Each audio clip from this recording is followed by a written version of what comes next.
Walay pangayoon nga dili hatag, inubanan sa hugot kapag ampo ang tanan mahatagan gyud og katumanan. Kini ang napamatudan sa usa ka lalaking taga-isla.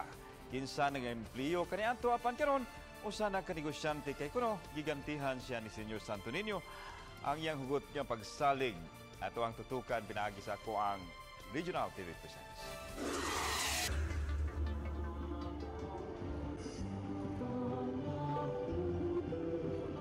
Sa pagbisita ni Senyor Santo Niño sa isla sa Ulango, sangko sa langit ang kalipay ug pasalamat sa mga diputo. Dayag kaayo kini sa managway sa mga tao. Kung ato makita mga kapuso, ang bagang duot sa mga diboto diri sa isla, init nilang gihangop no ang unang higayon nga pagbisita sa imahe ni Senyor Santo Niño diri sa isla sa Ulango. Inay nga sila mo adto mulabang sa dagat padung sa Basilica. Espesyal kay ang ilahang gibati karon tungod kay sila gyud ang gituyo sa pag-anhi sa balaang bata. Usa sa mga diboto nga way kabutangan sa kalipay mao si Magno Labay. Kinsa dili makatuo nga ang Senyor Santo Niño mismo maoy mibisita kanila. Apan sama sa pag-angkon nila sa gamayng negosyo nga suntok sa buwan kaniadto, nahataga na kini og katumanan. Si Senyor Santo Niño maoy naghatag kuno kaniya sa ilang panginabuhian nga mao ang paggama sa lamian nga desserts. Naglakip kini sa cheese mamoon, custard cake nga adunay topping nga leche flan ug ang cake nga alang sa tanang okasyon. Sa nagtrabaho pa ko ako na gining gipangayo niya nga kaugalingon gyud ko nga maka-shop ko cake shop.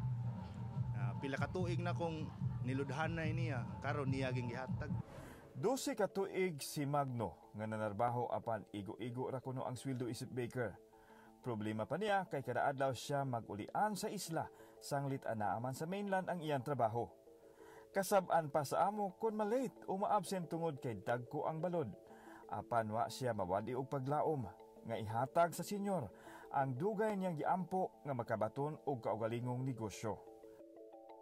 Nagpreparar gyud ko pag-ari niya bisag pinobre nga pagpreparar para lang makakuan ko na welcome na ko siya diri kay talagsaon gini nga event nga siya mismo ni ari kami sa una kami pa moadto karon siya nagi ni ari sa mua.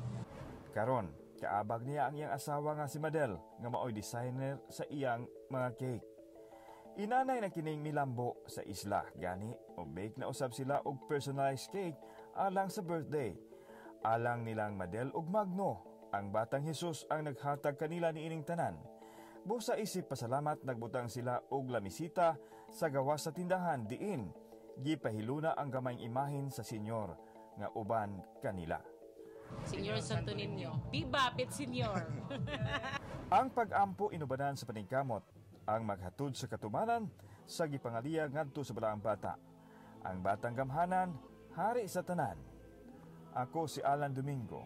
Kini ang akong short dokyo.